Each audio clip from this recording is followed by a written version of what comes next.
Good afternoon, everyone. Thank you so much for being here today. I'm very, very excited to have Cait talk about her book. So a few housekeeping things. You are welcome to leave your camera on or turn it off. Please do mute yourself, at least for the first part of this conversation. And if you have any questions, you can, while we're going, you can pop them in the chat so you don't forget them. And then toward the end, you can either, use the hand emoji to signal that you're going to unmute yourself and then ask a question, or you can just pop it in the chat as well.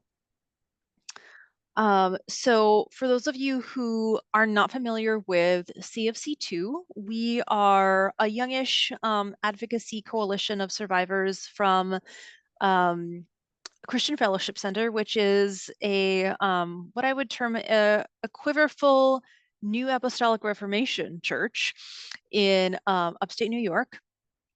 And CFCtoo exists to provide support for survivors in whatever way we can. A lot of times that is through listening to their stories, giving them a platform to publish those stories if they so choose, um, publishing educational content that allows them to name what happened to them, and when possible, putting them in contact with other survivors so they know they're not alone.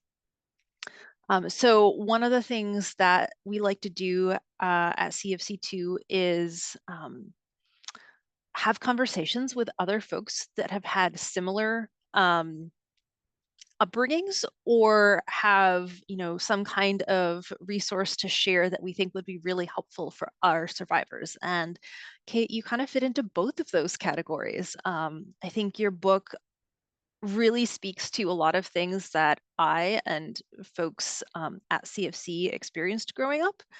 And also, I think it really helps to put a lot of names to things that maybe people haven't really understood what those things were before. So I'm really grateful that you are here today. Cait West is a writer and editor based in Grand Rapids, Michigan. Her work has been published in The Revealer, Religion Dispatches, Fourth Genre, Hawaii Pacific Review, and Newsweek, among others. As an advocate and survivor of the Christian Patriarchy movement, she serves on the editorial board for Tears of Eden, a nonprofit providing resources for survivors of spiritual abuse. She is the author of Rift, a memoir of breaking away from Christian patriarchy, and was recently featured in the documentary For Our Daughters. So, thank you for being here. Cait, I thought it might be helpful to have you kind of introduce yourselves to the folks that are here and the folks that might be watching this later on YouTube, with just reading a brief section from the beginning of your book so that people have an understanding of kind of where you're coming from. Of course. And just, thank you so much for inviting me to speak. And I love you, Abby. I love all the work you're doing and CFCtoo and all these kinds of advocacy groups are so important. And I'm always reminded how more of us there are than I realized when I was younger, because I didn't know about your church, but my church probably was a lot similar. So it's so strange to like grow up and then realize all these other people had the same experiences and got out. So thank you. And I will just read that a little part from the beginning of the book. It talks about where I came from and why I wanted to write this. I have long attempted to find the words to accurately describe what happened to me, and the short version is always too short. I was born into a strict religious family, homeschooled, and ruled by authoritarian discipline and a literal interpretation of the Bible. We eventually stumbled into the Christian Patriarchy movement, but I was told it was God's plan all along. Chance or luck was non-existent in our world. Now that I've left the movement, I see how my father led us deeper into an environment where he could control every aspect of our lives. My life, where he would be rewarded and praised for his narrow views and inflexible rules. I am calling this a movement because Christian patriarchy is an ideology that cuts across many Protestant denominations. Some might call it a cult, a high control group ruled by hierarchy and oppression. In the case of Christian or biblical patriarchy, the cult leader is each family's father, deemed prophet, priest, and king of the household, a Christ figure. The mother's purpose is to support her husband in raising the children and taking care of the home. And the children are considered arrows in the quiver of their parents, weapons to wage a spiritual war on the secular culture, Satan, and all manner of evil, and the ultimate fight for good. Because of this metaphor taken from the Psalms, some call this belief system quiverful. I became a stay-at-home daughter because I had no other choice. I lived at home under submission to my father long after I turned 18, waiting for my future husband, waiting for my future. I tried to follow all the rules, obey my father in all things, and put to death my sinful self as I sacrificed for the greater purpose. And for many years, I succeeded. And then I did the impossible. I left. I did not leave in a day, but over a long time of gathering strength and resources. In some sense, I am still leaving, even though it's been more than a decade now since I boarded a plane to start my life over. I like to think that the farther I get away from the damage, the closer I get to myself. That even though my life rifted apart, my body, mind, and spirit can finally heal, that I can be free. But always I am reminded that deep down, I am made of the materials gathered from my past. The best I can do is return to the trauma, acknowledge the truth, and make space for who I am becoming. This is a story of loss and separation. This is a story of chaos, of fragmentation, hidden beneath the facade of a happy family. This is a story of escape and risk and making it all worth it. This is a story of psychological, emotional, financial, and spiritual abuse. This is my story of survival.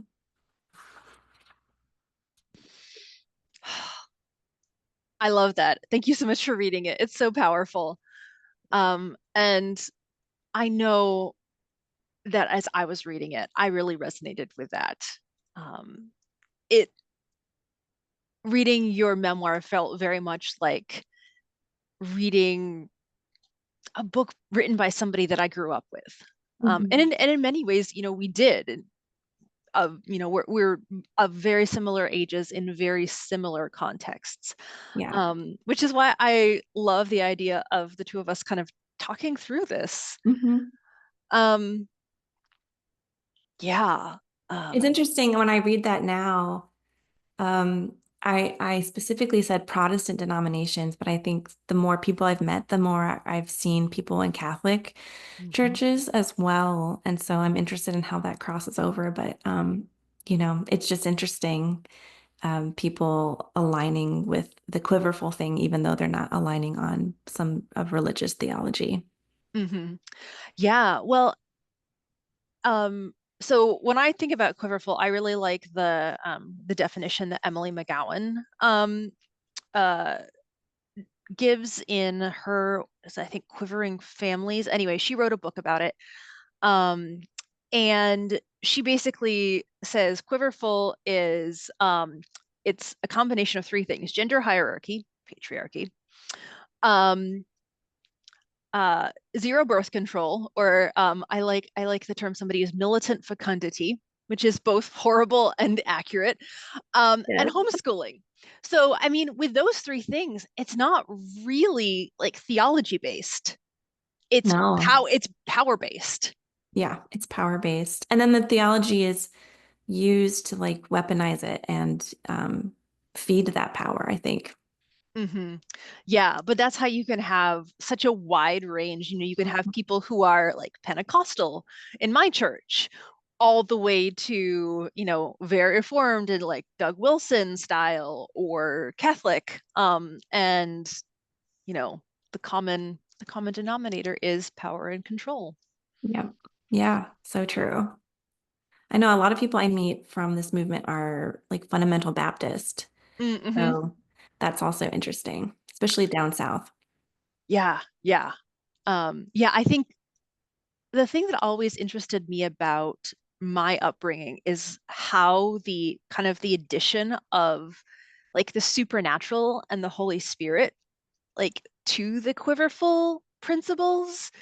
Um, I don't know, for I think it kind of like intensifies it Yeah. because you're asking people to do something that's impossible. You're asking women to do something that's physically impossible. But if you have the Holy Spirit, you can do it. So if you just pray in tongues enough, if you Yeah. just, get enough miracles, if, you are filled with the Holy Spirit enough, you can do this impossible thing. Hmm. And if you're not, well, you're just not godly enough. Yeah, and that's where like that shame kicks in because like it is impossible, but there's this pretend idea that you can achieve this amazing quiverful life with no, n not problems enough that would make it hard, or at least. But it's like if you nobody can meet that unless they're pretending, right? And so you're automatically going to feel bad that you're not following God as good as you could. At least I did. I always felt like I'm never good enough. I can never Hmm. achieve these ideas of how a woman should be. I was never womanly enough, I guess. I don't know. Yeah, no, I kind of felt the same way. I think it's so easy for this kind of context to like even if your personality is not naturally bent toward kind of perfectionism, which mine is, it kind of trains it into you. Hmm. Like this afternoon, I was, fluttering around the house and I was like, well, it's not clean. Like, why is my 6-year-old son making such a mess? And my husband said to me, well, maybe because he hasn't been trained to think that he needs things to be clean for him to be safe. And I was like, Oh, oh, yeah. it's like, oh, but also like, he's like not flushing the toilet. like, like there are some things I just like I want him to do. Right. And like finding that balance and not being like, there's a, the right way and the wrong way, and then just trying to figure out, how to live in that balance. That's hard for me. I developed obsessive compulsive order from a really young age. And so I really struggled with all that stuff, like really religiously, like praying enough, being afraid to go like travel anywhere in case we got in a car accident because I had never felt like I was good enough. And so I was just constantly praying. And now I don't have it as much religiously, but I still think about it in ethical questions. Like, sometimes I'll just like stand in the grocery store and looking at all the different eggs when there used to be eggs in the store and there's not any store right now. But like, do I buy the free range eggs? Because, that's better for the chickens, but they're in styrofoam. So like styrofoam's bad. But do I buy the cheap eggs? But they're not free range, but they're in recyclable. Like that kind of thing is going in my head. And I think I learned that from a young age of like you have to find the one right direction to go so that you're not being a bad person. Hmm. Yeah. And so trying to get rid of that binary is difficult. Hmm. Right. Like there is one right answer if you can just find it. Yeah. Yeah. Yeah. Um, yeah, that's I think a helpful segue to kind of uh go to my first question for you. In the beginning of your book, you talk a lot about trauma and like our complicity within a system. And I think um, for people, especially daughters raised in the Christian and patriarchal homeschooling movement, like they're because we were expected to kind of to train other people and to bring other people along, there's an extra layer of like, how am I complicit in this? And so I was hoping you would reflect a little bit on like how do we begin to reckon with our complicity in an abusive system, and how do we take responsibility for what was our fault without assuming blame for that isn't ours. Mhm. Yeah, it's so difficult because writing this book made me think about all of that, like in great detail of all the friendships I cut off because they weren't quiverful enough, or my dad told me to. You know, I write about this in the book about my one friend who was telling me some things in some letters to show that she wasn't doing well with her mental health, but neither of us had the language to really understand that. And I didn't know what to do, so I went to my dad and it was like, what do I do? This my friend is telling me these kind of scary things. And he said, just never write to her again, and cut her off.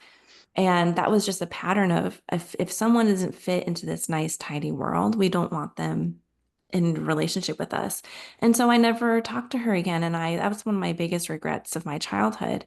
So I do want to take responsibility that I went along with that, but also my dad was very controlling, right? And so if I had continued to write to this friend without his consent, I would have been in trouble. So that's the kind of thing it's like hard to piece apart of um, was, how do I reckon with that feeling of guilt that I did something wrong? But I did it out of self-protection and fear. And that's part of the thing is learning to live out of love instead of fear now, because I can't go back and change that. Mhm. Um, Yanya Lalich is really a great speaker on this topic. She works with cult survivors a lot, and she talks about moral injury, Mhm. and that's actually what was happening in that situation is where you have become complicit in the system. You become guilty because you're in the community, you're in that group, and you're doing the things you're told to do to the point that if you left, you're going to carry all that guilt with you. And so a lot of people don't leave a bad situation because then you have to deal with the things that you did. And so it's just like a difficult thing to process because it's so complicated. Um, so for me, writing the book was helpful, but also going to doing like internal family systems therapy where you think about your previous selves. And I was for so long so just angry at myself that I did these things that I'm not proud of. And I just wish I got out sooner. I wish I had figured it out earlier. But then learning to have compassion for that younger self, because she was doing the best she could with the knowledge she had. And now I can do better now that I know this. Um, it's like a both and situation. It's kind of like breaking away from that binary. I can't live in shame, but I can say, I did this, this was wrong. I wish I had done something different, and I'm not going to do that again. So I think, I don't know, for me, that's where I am. And when memories come up and I remember like, oh, that's how I treated that person. Um, I think about, is there anything I can do to reconcile or apologize now? And usually that's not the case because I'm not part of that world anymore. And I don't have contact with a lot of these people. But um, yeah, it's just like having to process it and letting yourself feel all those feelings to move forward. I don't know how you feel about that. Yeah, it's really complicated, and I do think that sort of feeling all those feelings is a good descriptor. I think holding that complexity Hmm. and realizing like, yes, I did something that was like objectively not good. Like the fact that my parents instructed me and expected me to spank my siblings. Objectively bad, but also how much of that burden of shame is mine to carry? Right. Um, that was the expectation. That was the norm. I didn't know anything else. And Mhm. so, like, for me, grappling with the ways in which I harmed other people around me, especially my younger siblings, because I'm the oldest of nine, Yeah. is difficult. And as you say, like, I can't go back right now and make amends for that. I'm no contact with my family. They're all still inside the cult and Mhm. um, have no interest in hearing me apologize for something that they think is not wrong. Yeah. Um, so how do I live with that? Every day, sometimes well, sometimes not. Um, but I think that is such an important conversation for survivors to have Mhm. because so often when we're coming out, we take on too much responsibility Mhm. for the harm that we caused without understanding like how systems of oppression work. Um, and I think it's also, as we're kind of like I work with a lot of people who like were parents within Yeah. these systems and like you can apologize and you can try to like make amends, but you also can't let yourself be crippled by guilt. Right. And so like how do we balance all that? It's tricky. Yeah, and I have, my two parents have dealt with this very differently. I have my mother who has apologized and wishes she could go back and has worked with me to rebuild the relationship. And then my dad, who has cut me off completely and has, decided not to have me in his life, because he has no interest in dealing with his own responsibility for things. And so I can forgive my mother. I think it's a different question what forgiveness means with my dad. Um, but with my mom, I'm willing to talk with her and process this in a healthy, safe way. Um, that I think it's just like a long process. I don't think it's one day you don't feel bad about it anymore. I think you do the best you can and you make the choices now the way the best way you can with the knowledge you have now. And I think having compassion for your younger self when you didn't know better is important. It is really important, especially when I mean I would describe the way I was raised as an alternate reality. And perhaps that Mhm. resonates with you as well. Yeah. Um, which brings me to my next question. Um, so you talk a little bit about kind of these these different realities, and I'm going to read a quick paragraph because I it really hit home for me. So you write, I imagine that this is what my father heard. You are brave. You are special. You are a thinker. You're not crazy. If you pull your children out of public schools and Sunday school and teach them everything yourself, you are following God's will. You see something few other people see. Everyone else is crazy. Um, and this last week, I think it was last week or maybe the week before, the New York Times published a piece on the conservative Christian homeschooling moms who are fans of RFK. And that piece, Ruth Graham, the reporter, does a great job. But it also, the article really upset me because you have all of these homeschooling moms who look to be about my age.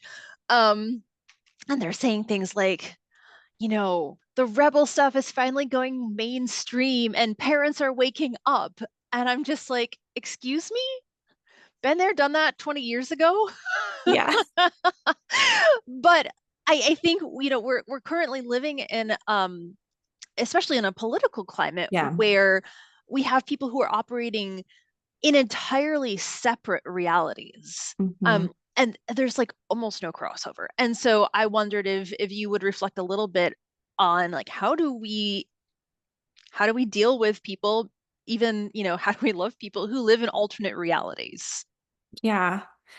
So, I mean, I think like it's become even more prominent now with the election last year, and it's so difficult to know how to just engage on a daily basis with people who might hate me, like for instance, might hate me for what I believe, without me becoming like, oh, now I'm going to be persecuted. I don't know. I think with division and with these different realities, one side can always be like, well, we're the ones who are the sufferers and the underdog. And so that's interesting is that alternate reality of like everyone might think that they are in the right. And it's so confusing for me. I don't honestly have this figured out.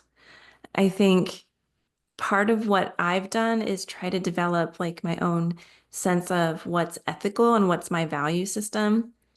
And I think that's what everybody's really doing is operating off of their values. So for me, I want to build my values around love and not fear, which is the way I grew up. And so part of that is like loving people, caring about people whose rights are being taken away, equity, things like that. I want to build my ethic around. And to me, that's more of how to figure out what is the right thing to do in each situation and what is a healthy way to live. And so when people are choosing to live based off of their values, that means that's completely opposite. Like their values are you're the number, like self is most important, or my group of people is the most important. Um, I see this now with the Quiverful families who have like kind of, they don't use that term anymore. It's more of Christian nationalists. And I don't know if you've run into this term, but kinism, where your family is the most, you protect them and then your community. And it's really just an excuse for racism. Um, things like that. When those people are living in that kind of reality, I don't know how to connect with them anymore. And that's what's so difficult about right now. Mhm. Um, I don't know. Like I want to be able to connect with people on the things I value, but also just like being a like basic humanity, and call people to be more loving and kind. I don't know. I feel like that might be a cop-out answer. What do you feel like? I just like for me, like with my dad, he's in such an alternate reality. I cannot have a relationship with him. And that's hard. Mhm. Um, I don't really know. Yeah, and I also have struggled with this, and um, I think Stephen Hassan's work on mind control and undue influence is so helpful. And a lot of times he talks about, if somebody's inside a cult, essentially, living in an alternate reality, it's so important for them to have someone on the outside that's like, still willing to maintain Mhm. contact with them and like offer different viewpoints and, sort of be that touchstone reality. However, like for so often for cult survivors, like doing that kind of work is incredibly re-traumatizing. Um and I don't think that we should be the ones who are doing that. So like where and I was kind of like venting about this to another survivor.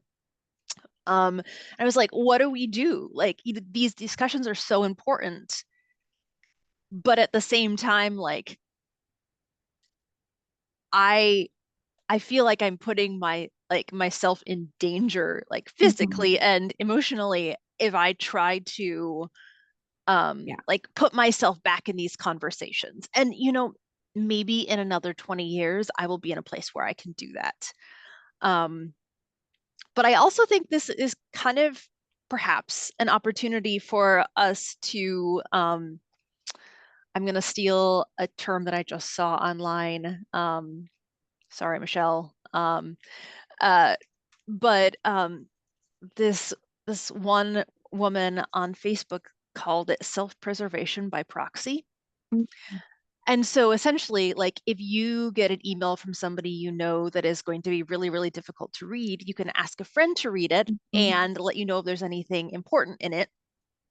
And if there is, they can tell you, or not, they can just delete it. Yeah. And it's essentially building a community of people who can work together, so that like if you're triggered by something, but I'm not, I can help you with that. Mhm. And that's honestly a lot of what we do, in some of the advocacy teams I work in, is like, hey, we need to listen to this sermon to find out Yeah. information. That really bothers you. I don't have any connection with that pastor. I will do that for you. Mhm. Or the archivist says, I will make a transcript for you, and then we can read it and we don't have to listen to that person's voice at all. Right. Um, and honestly, that's like a technique I use all the time. I just Really like smart. I take all those audio files and I just like run them through Otter AI, and then we have transcripts, and you like I don't have to listen to the voice Mhm. of whoever it is that's very distressing. So I don't know. I kind of the idea of self-preservation by proxy, like maybe there are people out there who can safely interact with some of the people that I grew up with in a way that I cannot. Even Yeah. though like I have the intimate knowledge of like what's going on, like in their heads and things like that. But they also have an intimate knowledge of me, so they're also probably going to write me off.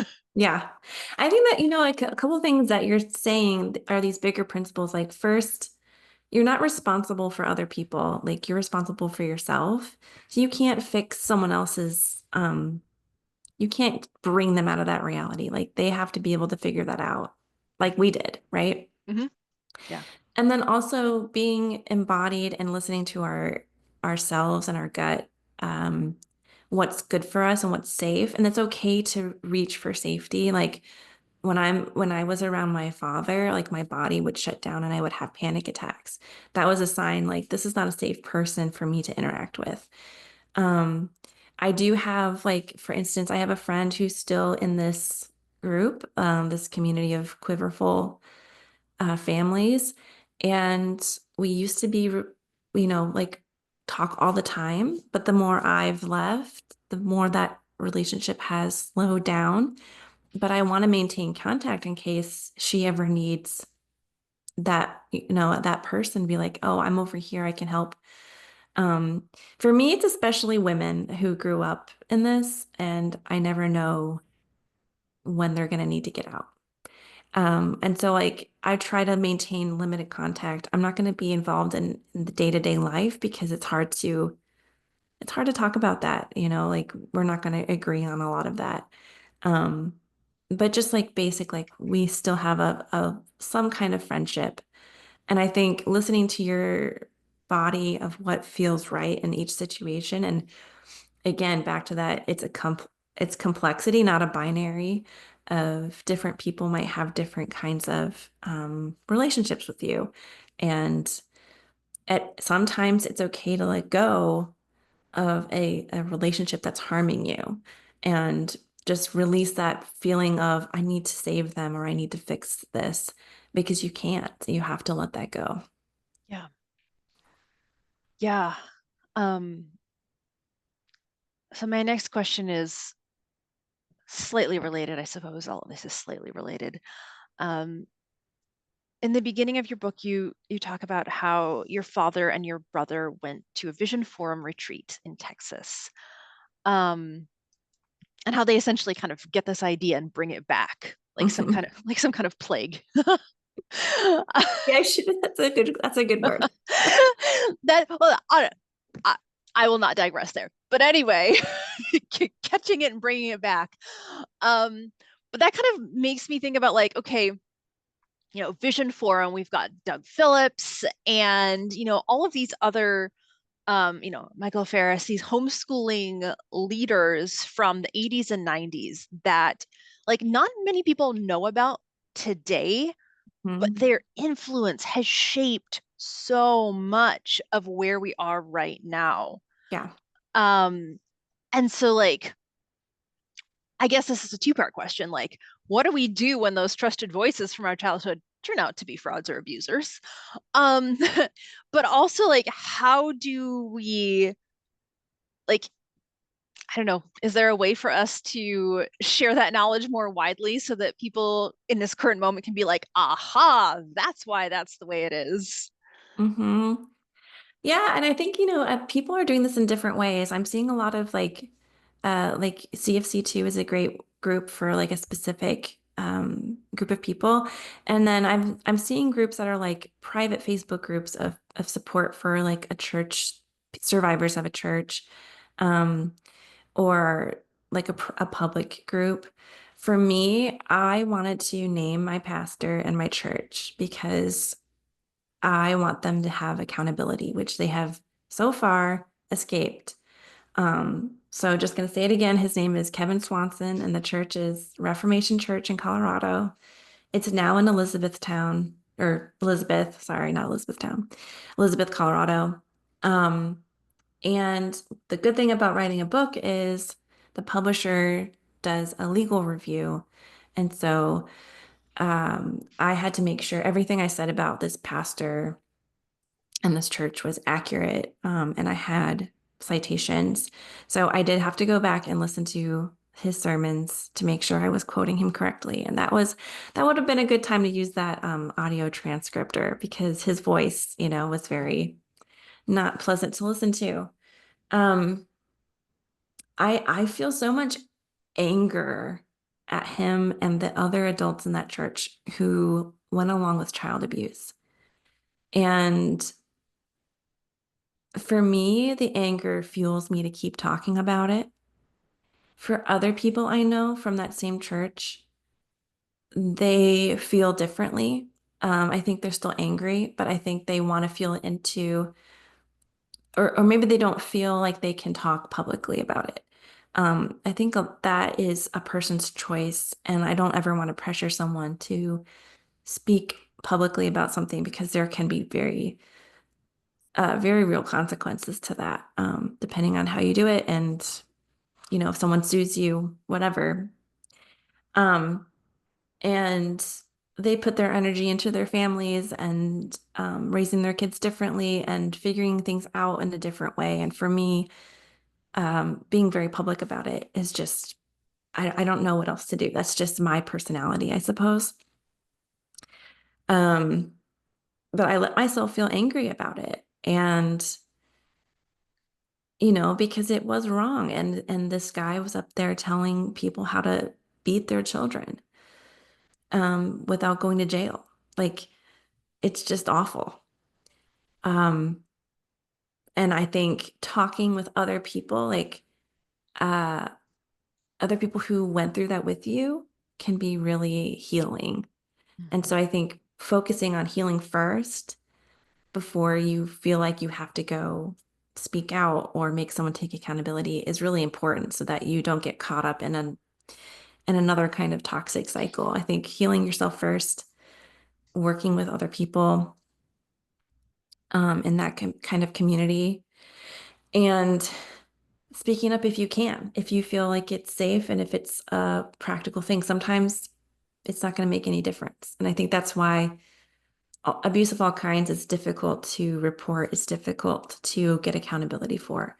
That's why I think you and I are have spent a lot of time doing this because we want to change that, Mhm. so that abuse victims are taken seriously. Mhm. Yeah, absolutely. And I think, I love that you are speaking up, because we need people who are in a position where they can speak up. Not Mhm. everybody can do that. And that's honestly one of the motivators for me. I'm like, not everybody can. Right. But if I can speak up, perhaps I can create some space for them as well. Um, so in a very similar vein, maybe reflect a little bit on like what was it like putting a name to your experiences and especially your mental health diagnoses, because that is something that what survivor is not dealing with mental health diagnoses, especially if we were homeschooled and there was no such thing as It's like there's no such thing as anxiety and depression. Yes, there is. What advice would you give others who are kind of like coming out of this or grappling with all of this, like the impact that this kind of childhood has on you? I think it's such a shift. I grew up being taught that psychologists were evil. And so just the barrier of, oh, this is actually a person who can help me took me a while, right? Even though I had left, it took me a long time to go to therapy and actually get help for what I know now is PTSD and OCD and lots of anxiety. Um, and I eventually even went through psych testing, and the psychologist said my body has never had has because this started from such a young age, like I was born into it, my body has never had a baseline for my nervous system to regulate. And so that's why I'm always kind of like hyper vigilant. That complex PTSD symptoms is just has been a constant. I mean, I'm working on that. I've been in therapy for a while now, and medication has helped. But it's kind of a relief to know, oh, this was not my fault. This was something that I did not choose. I was in a situation where my body had to survive, when you're being spanked from a young age and then you're taught that you're evil and deserve hell. Like, that's not really a recipe for healthy mind, turns out. And I make light of it now because like that's just like a coping mechanism, right? But it's a very real thing to have mental health problems. And I think compounding that is being told that they're not real, that all you have to do is pray better, go to church more, read your Bible more, and then you're not going to feel anxious anymore. But that's not how it works. And um, it's so harmful. I think that is part of spiritual abuse, is making you not trust yourself and making you not care about your own mental health. Um, so I think for me, it was a struggle to get help. It was a struggle to find someone that I could explain the situation, because religious trauma and cult recovery is not always a common thing that therapists know a lot about. Um, that is changing, thankfully. I think more of us are growing up and becoming therapists. So that's good.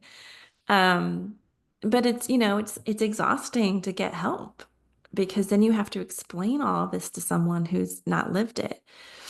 I was lucky to eventually find a therapist who understands religious trauma. And so you can find someone who understands that is what I would recommend, is someone who has a background in that. And I think there is you can use like Psychology Today. They have an that's how I found my therapist. But I think the Reclamation Collective also has a database of religious trauma therapists. I would make sure you trust your gut on that, because getting someone that you trust is important, or that you can build trust with.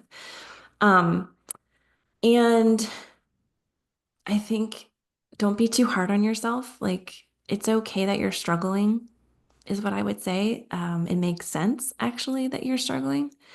And it's not an easy time to be alive right now with everything going on top of everything you've been through. And I think finding the things that you love and leaning into that um, can be really helpful, because sometimes you can't even afford therapy. Um, so finding things that make you happy and learning what makes you happy, like that was part of my healing process. It's like, oh, what do I even like to do? Besides read books, which, I love, but it's like my happiness never mattered before. And also like working on embodiment practice. So for me, I was so dissociated that I didn't even know when I was sick. I found out I had a chronic illness after like decades of symptoms that I just thought were normal. And so getting back in touch with my body has helped me a lot. And that's included therapy.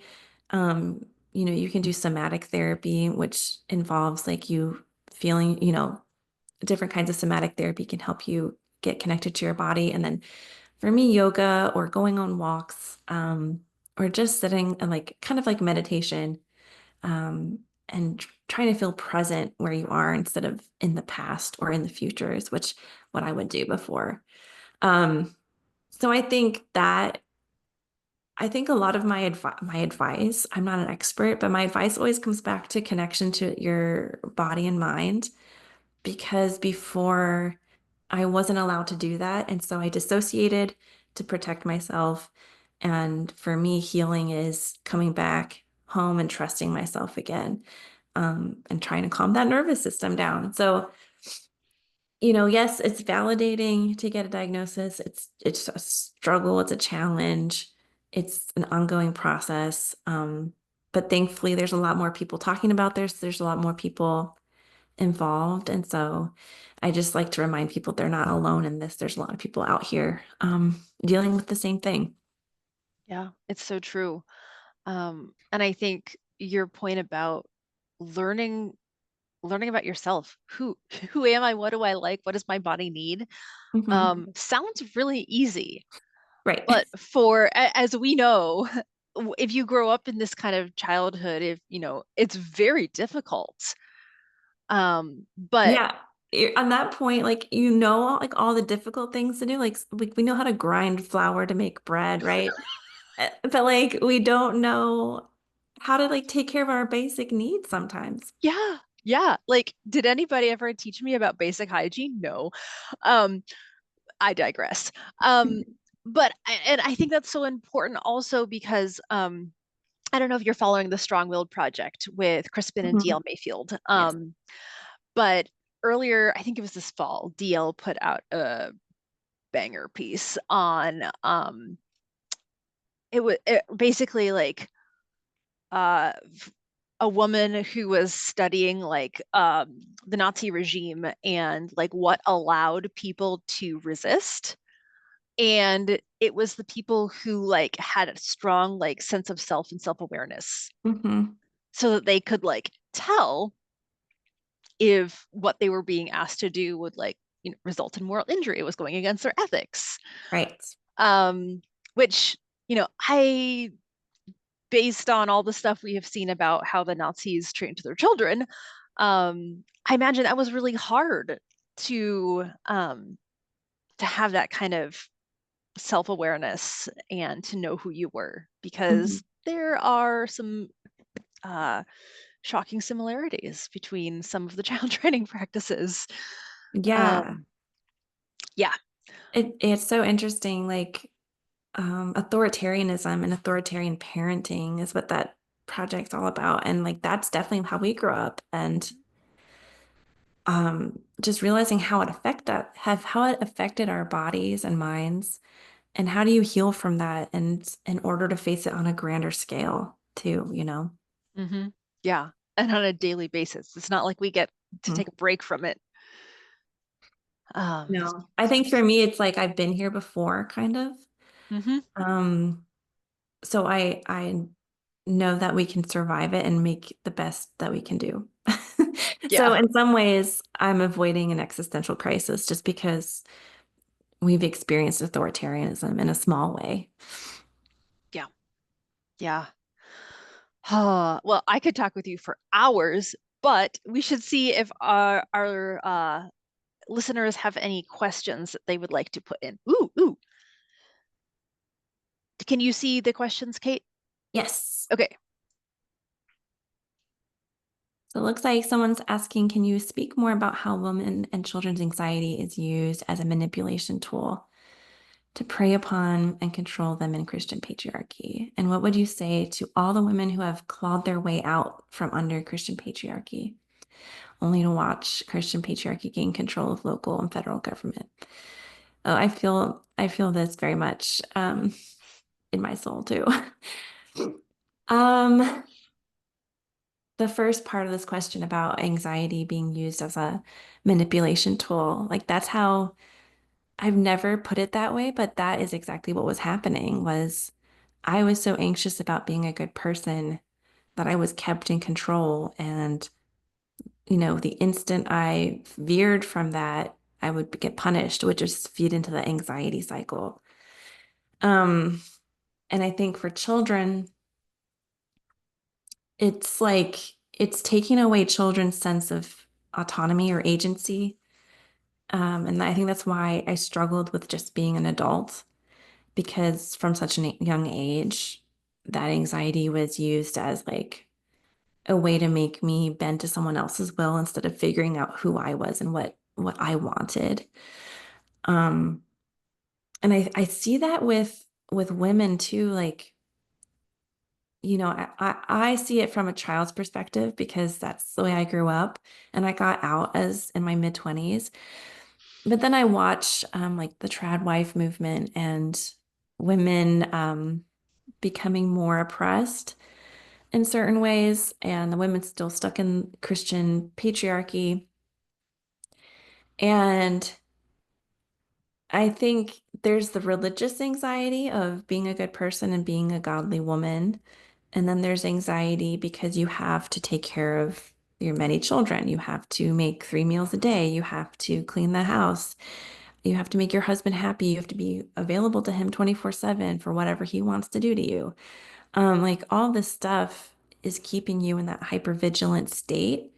It makes it very difficult to think differently, to leave, to have time to figure out what your body is telling you. I think that's why so many of us take so long to leave these situations. It's because we're just constantly in fight or flight mode without the ability to think about how to actually escape. So we're just feeding into the system. And so I think that is interesting. And so I like to speak more about women getting stuck in places where they lose their agency and they're kind of overworked to the point that they can't get out or make a different choice, which is what my problem with the trad wife trend is usually the women who are getting stuck. I don't really care if you want to like raise chickens, like it's more about your agency.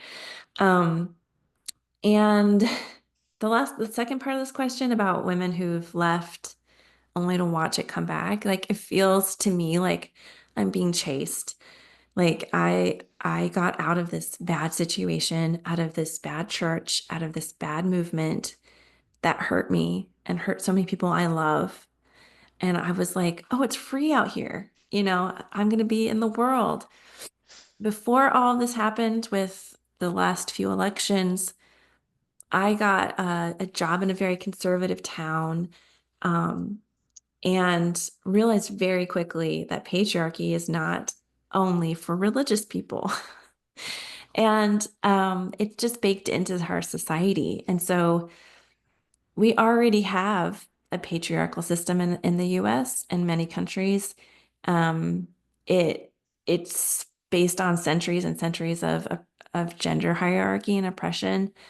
And now with Christian nationalism and this Christian patriarchy becoming more prominent, I like to use the word white Christian supremacy. Um, it's kind of like just a different flavor of the same old thing. Um, but it's like haunting to like think you escaped something and to realize, oh no, like you haven't escaped, it's still here. And you're never gonna it feels like you're never gonna get rid of it. Um, so I don't know. I feel really stressed about that because then you see people like Mike Johnson becoming Speaker of the House. And, he would fit right in with my church. Or now we have Pete Hegseth, who is part of the denomination that Doug Wilson started. Uh, wild that these are the people at the top of our government making a lot of decisions. And no matter how many people said Project 2025 wasn't real, like people are making decisions based on that. And the people who created that document were the people we grew up with, the Heritage Foundation, stuff like that. And so I mean, for me, it's like more of the same, right? For other people, it's very new to them. And it's interesting to have to explain what it's like. But I feel stressed about it. I feel anxious. I also remember I got out of this before. I have a lot of skills to deal with this. I know what it's like. I know what I'm dealing with. And I try to stay grounded in that and take one day at a time. Women all over the world for thousands of years have dealt with oppression, and we can look to how they've made changes and fought for freedom, and we can find inspiration in that and do what we can every day without burning ourselves out with the constant scrolling. I think for me, tapping into my like micro communities, reaching out to my neighbors, like people in my immediate vicinity, is really helpful. I got to travel some last year for the book, and I loved just going to these little towns. You know, some of them were bigger cities, but some little towns and just meeting people who knew what I was talking about, who had gotten out, who were trying to make a change. And that gave me so much hope because it was like, oh, there's so many people who do care about this, and they're all over. Like, I met so many people in Texas where Vision Forum started, and which is like one of the most conservative states. So many people there really care about human rights issues, and gender equality. And so I feel stressed, but I also hold on to hope. And I think it's a realistic hope. I don't think it's a fantasy. I think that we have to hold on to the things we can do, hold on to our agency and not never give that up. I feel like I'm ranting at this point, so you throw in whatever you're feeling, but I just, I feel like it's very present for a lot of us right now. Yeah, and if I could just add on a little bit, one thing that like I don't agree with the aims of the curriculum movement, but I do believe that like the fight for justice is a multi-generational one. Mhm. And like the work that I do today, um, I may not see the impact of that. Right. Um, but I do it because it's the right thing to do, and hopefully the next generation will see the results. Yeah. I mean, you think about like in the US, just specifically with women's rights, my mother couldn't have gotten a credit card, Mhm. until the 70s. Um, Marital rape wasn't a crime.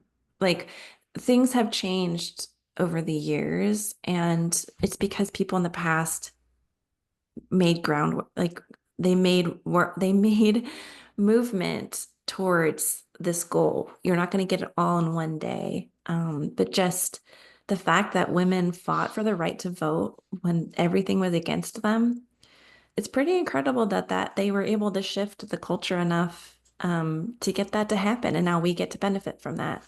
And Mhm. so, I think kind of like in my book where I I like to talk about like my individual experiences, but then I like to zoom out and be like, well, the world is bigger than just me. Um, I talk about it in like geological terms, but really what I'm trying to say is like there's a bigger picture here, and we're just a small part, and we can do our small part, and work together, but the change is going to take a long time. Yeah, the change will be measured in geological time. Right. As some podcasters I listen to used to say, call your girlfriend. Um, but yeah, it's so true. It's so Mhm. true. And speaking of voting, homeschool alumni can also warn people that like head of household voting is a Yeah. thing that people want. Yes. Yeah. And if you're looking at something like the SAVE Act, which it tries to disenfranchise all sorts of people by saying you have to, only a birth certificate or a passport with your updated legal name can be used for voting and registration. So any woman that has changed her name Yeah. after she got married had better have a passport or you can't vote. Um, homeschool alumni online are like, excuse me, this looks like a movement toward head of household voting. While Mhm. everybody else is, oh, this is terrible. I'm like, yes, it is terrible. And This is why. and here's what you're not seeing that you really should be looking out for. hmm Exactly. I think the right to vote is something that I'm a little concerned about.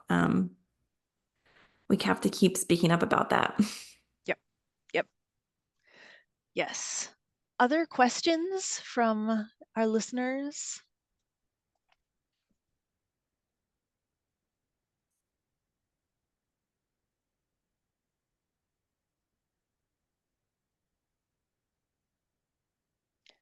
Cait, where can people find you online? My website is caitwest.com. That's where you can find links to the book and upcoming events.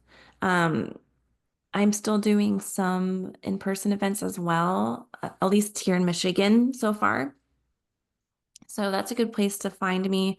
Also, I'm on social media at Cait West Writes, mostly on Instagram and going over to Blue Sky now. So you can find me over there. And there's a contact form on my website if you wanted to drop me a note. I try to keep up with those. Um, but yeah, I just want to be available for people who uh, want to talk about this kind of thing. Yeah. We have another question in the chat.